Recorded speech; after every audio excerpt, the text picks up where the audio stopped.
Hi guys, welcome back to Travelling Tiger. मैं हूं चंदन और इस वक्त मैं हूं करगिल में और मेरे पीछे है करगिल वॉर मेमोरियल। तो चलिए आज मैं आपको दिखाता हूं करगिल वॉर मेमोरियल के बारे में और आपको कराता हूं करगिल वॉर मेमोरियल की सैर।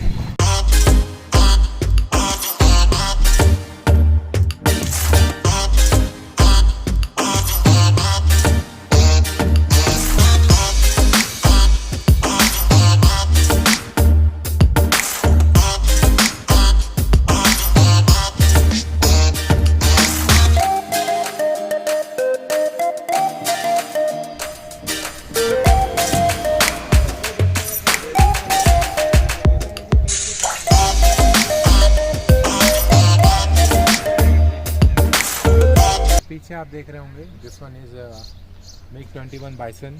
एंड आपने सुना होगा करगिल वॉर में इंडियन एयरफोर्स ने एक ऑपरेशन किया था, ऑपरेशन सफ़ेद सागर। तो उसमें इस फाइटर एयरक्राफ्ट का यूज़ हुआ था और इसका यूज़ किया था हमारी गोल्डन एरो स्क्वाड्रन ने, जो कि सबसे डेंजरस स्क्वाड्रन मानी जाती है इंडियन एयरफोर्स की। तो ये वही मिग बाइसन है और MiG-21 भी इसे कहा जाता है। तो आप देख सकते हैं बैक साइड में ये वही फाइटर एयरक्राफ्ट है जिसका यूज़ किया गया था ऑपरेशन सफ़ेद सागर में 1999 में, जो कि इंडियन एयरफोर्स ने ऑपरेट किया था। और उसमें पाकिस्तान के जो अच्छे खासे चक्के छुड़ाए गए थे और बेचारे छोड़ के भाग गए थे। और बैक साइड में आप देख रहे हैं हिल आपको नज़र आ रहा होगा। ये जो हिल है ऊपर, कहा जाता है इसके बैक साइड में ही जो हुआ था करगिल वॉर हुआ था। तो चलिए आगे चलते हैं, बाकी प्लेसेस के बारे में भी आपको बताते हैं।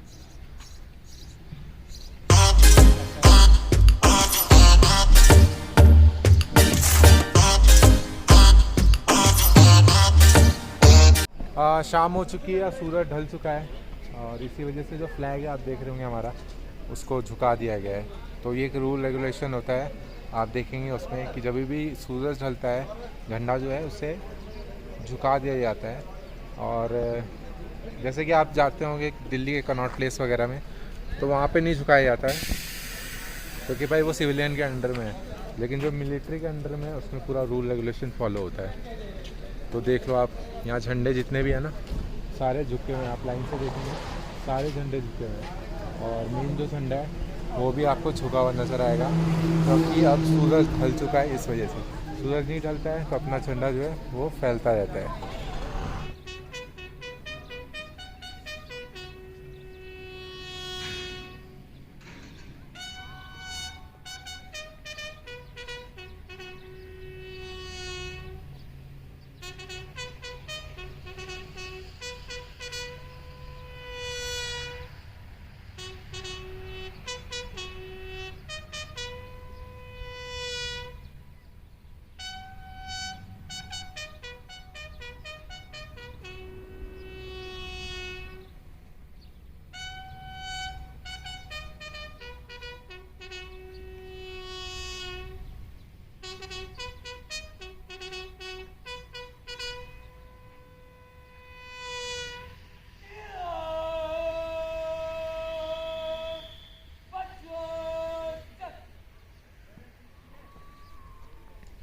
मेरे बैक साइड में आप देखेंगे ये अमर जवान ज्योति है, जो कि करगिल वॉर में शहीद हुए थे, उनकी याद में जलाया जाता है। एंड ऐसा बताया जाता है कि ये जो आपको हिल दिख रहा है इसके बैक साइड में करीबन 50 किलोमीटर दूर पे ही लड़ाई हुई थी। और उस टाइम पे जो भी वेपन वगैरह हमने कैप्चर किए थे पाकिस्तानी आर्मी से, वो अभी भी यहाँ रखे हुए हैं। एंड ये हमारे शहीद सैनिक हैं, उनकी याद में बना हुआ है दिस वन।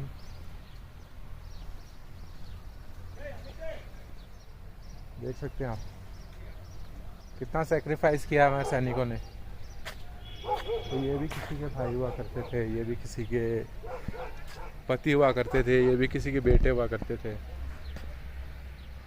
तो इनकी याद में आप कभी तो आओ निकल के, आप लोग लद्दाख टांगला पास के घूमते हो, हाई पासेस घूमते हो, कभी यहाँ भी आओ, ठीक है।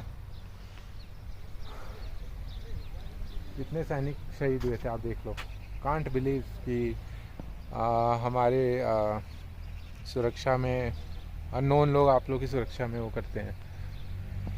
तो इन सब प्लेसेस पे आया करो, ठीक है, दिख रहे होंगे काफ़ी वेपन्स वगैरह सब रखे हुए हैं।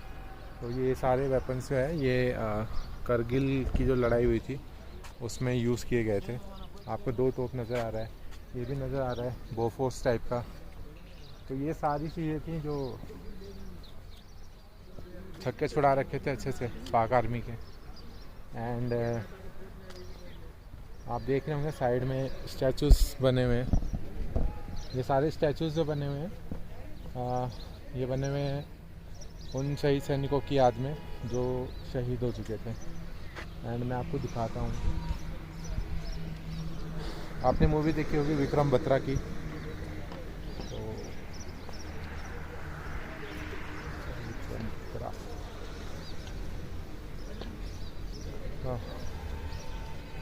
कैप्टन अनुज नायर 6 जुलाई 1999 में लड़ाई करते वक्त आरपीजी सेल जो होता है, जो बोफोर्स टाइप का आपको दिख रहा है पूरा, उसी का सेल आके उनके ऊपर गिर गया था, तो वो शहीद हो गए थे। एंड आप देख सकते हैं अपनी मिलिट्री वर्क पे लगी हुई है। तो ये सब नेशनल वॉर मेमोरियल है पूरा, ठीक है। और यहाँ बैक साइड में पूरा जो वेलकम है, ये दोनों साइड फ्लैग वगैरह लगे हैं, तो यहाँ पे आप ऐसे सीधा जा सकते हैं। मैं बता दूँ आज करगिल विजय दिवस भी है और उसी टाइम पे मैं यहाँ आया हुआ हूँ, तो इससे बेहतर मौका आपको कहीं नहीं मिलेगा। दिस वन ये सबसे परफेक्ट टाइम है क्योंकि आज ही के दिन हमने जीत हासिल की थी और आज ही के दिन मैं यहाँ पे आया हुआ हूँ।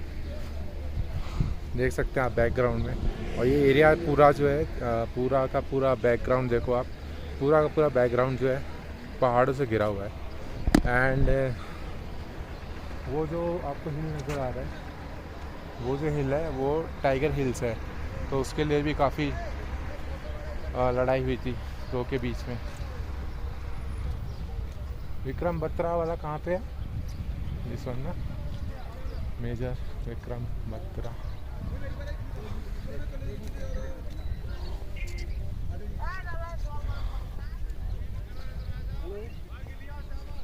अच्छा है मिस्टर कैप्टन विक्रम बत्रा, आपने देखी होगी, अभी मूवी आई थी, तो ये उनका स्टैचू है। 20 जून 1999 में विक्रम बत्रा जो है उन्होंने 5,140 पॉइंट की ऊंचाई पर जीत हासिल की थी।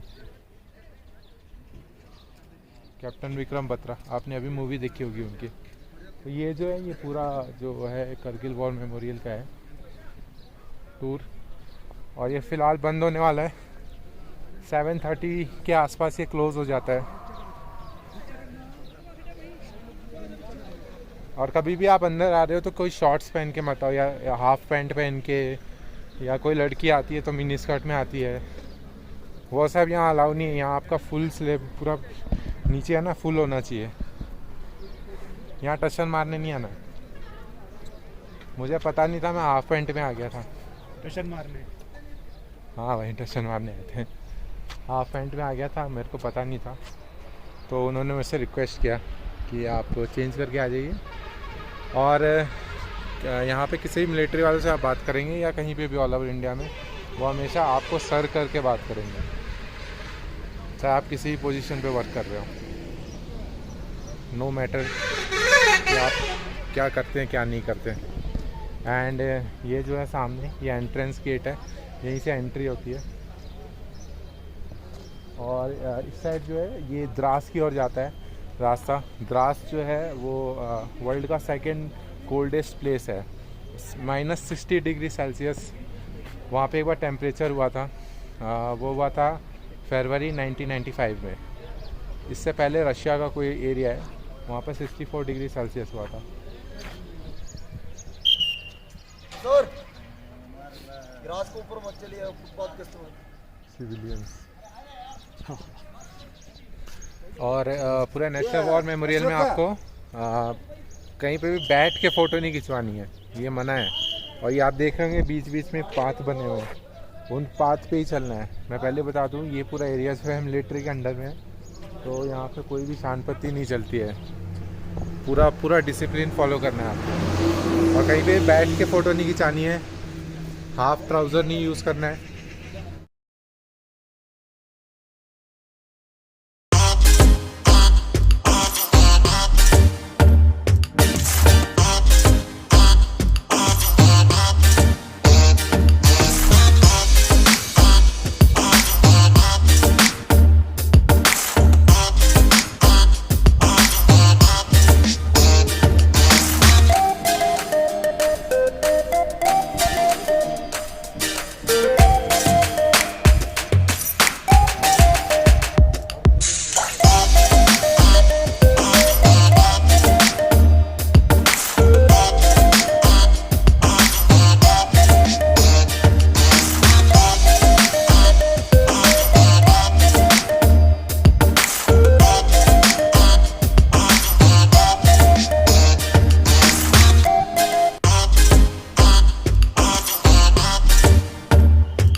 करगिल वॉर मेमोरियल में आएंगे, यहाँ पे आपको वॉशरूम वगैरह सब मिल जाएगा, और कितना क्लीन है आप ये देखिए भाई, मिलिट्री की बात अलग होती है। सब कुछ क्लीन रखा हुआ है, कुछ भी खराब नहीं है, वॉशरूम वगैरह। और ये अलग अलग है, जेंट्स के लिए अलग बना है, लेडीज़ के लिए अलग, तो किसी चीज़ की टेंशन नहीं है यहाँ पे आपको।